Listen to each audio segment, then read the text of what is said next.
She was just another recruit, silent, small, and ignored by almost everyone in the unit.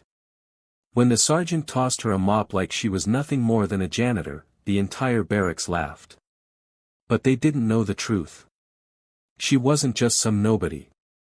She was Black Viper, the ghost every war criminal whispered about, the name buried in secret files, the shadow who had ended missions entire armies couldn't. If you love your mom and dad, hit that subscribe button right now and show some love to her, because what you're about to hear is the kind of story that makes you rethink everything you thought you knew about heroes, respect, and revenge. The story begins inside the military base on a blistering summer morning. The air was thick with sweat and tension, and new recruits were being barked at by their drill sergeants. Among them stood a young woman named Elena, quiet, with her hair pulled into a simple braid and her eyes lowered. She looked fragile, almost out of place, and because of it, she became an easy target for mockery. When Sergeant Knox noticed her standing still at the edge of the group, he sneered. "Hey, mop girl," he shouted, grabbing a mop from the corner and tossing it at her feet. "Since you're so useless in formation, maybe you can at least make yourself useful cleaning the floor." The other recruits roared with laughter, and Elena said nothing. She bent down, picked up the mop, and started cleaning. But behind her silence was a storm. No one knew that Elena had been living a double life. Outside the base, she was a ghost, a legend known only as Black Viper. Her name was buried so deep in classified files that only a handful of 4-star generals knew it was real. Her skills were beyond imagination: stealth, strategy, precision. The mop in her hand wasn't humiliation. It was camouflage. Days passed, and Knox continued to treat her like a joke. He made her scrub floors, polish boots, and run errands no soldier should be assigned. "You'll never be anything," he sneered one night during mess hall duty. The other recruits laughed, but a few noticed something strange. Elena never lost her calm. She never argued. And her eyes, those piercing green eyes, sometimes held a weight that made even the boldest recruits fall silent when she looked at them too long. The first twist came during a nighttime training exercise. Recruits were sent into the forest to test navigation and survival. Knox, enjoying his power, decided to teach Elena a lesson.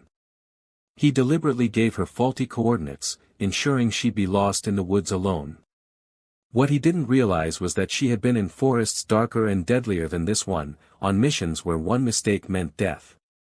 Hours later, while the other recruits stumbled and struggled, Elena had already set up a fire, caught her own food, and built a hidden shelter.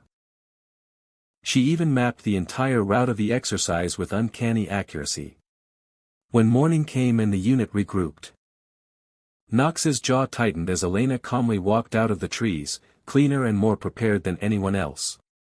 The recruits started whispering. Who was she? How did she know all that? The second twist came 2 weeks later when a real emergency hit the base. A group of armed mercenaries, trained, ruthless, and heavily armed, stormed the perimeter late at night. The alarm blared, and chaos exploded. Recruits panicked. Knox scrambled to organize a defense but quickly lost control. Then, in the middle of the mayhem, Elena stepped forward. Her calmness was chilling.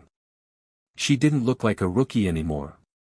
She barked precise orders, directing recruits into cover positions, organizing firing lines, and setting traps with a level of tactical genius Knox couldn't comprehend. Within minutes, the battle shifted. Mercenaries who had the upper hand suddenly found themselves outmaneuvered, ambushed, and cornered. The fight ended, and the base was saved. But everyone stood stunned as Elena disarmed the last mercenary with a move so swift no one even saw it happen. She dropped his weapon at Knox's feet and stood silently, her chest rising and falling with steady control. For the first time, Knox didn't know what to say. Word spread quickly. Rumors filled the air. Some said she was a secret agent, others whispered she was ex-special forces. But the truth was darker and more dramatic. A few nights later, Knox received a sealed envelope. It was stamped with a classification level so high it made his hands tremble. Inside was Elena's file, only it didn't say, Elena. It said, Code Name, Black Viper. Attached were reports of missions so dangerous they seemed impossible, single-handedly dismantling a cartel fortress, infiltrating enemy strongholds where entire platoons had failed, rescuing hostages from places the CIA had abandoned as hopeless. And every report ended the same way, target eliminated. Mission successful.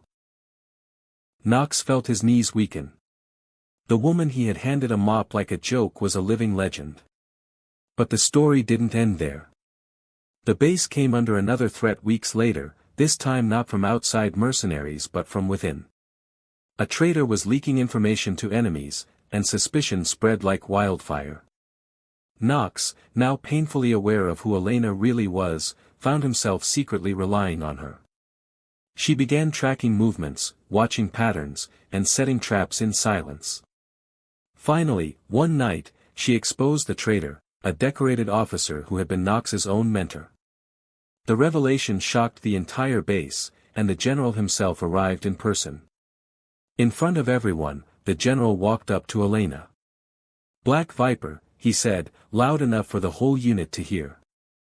"On behalf of this nation, I apologize for the disrespect you endured here. You've saved this base twice. You've saved countless lives. And now everyone will know exactly who you are." The recruits were stunned. Knox stood frozen, shame burning in his chest. He remembered the mop, the laughter, the way he had humiliated her. And now the entire unit looked at Elena not as a recruit, not as a joke, but as a warrior who had walked through fire and shadows for her country. The final twist came when Elena spoke, her voice calm but firm. "I never wanted recognition," she said. "Respect doesn't come from medals or titles. It comes from how you treat people, even when you think they're nobody." Her words pierced Knox deeper than any weapon could. From that day forward, no one dared mock her again. Instead, recruits trained harder, stood straighter, and followed her example. The mop that once symbolized humiliation became a reminder to everyone, never underestimate the quiet ones. And Sergeant Knox, humbled and broken, learned his greatest lesson not from a general, not from a battlefield, but from the woman he once thought unworthy of holding a rifle. If you've been hooked to this story, tell me, where are you watching from right now? Which part of the country are you in?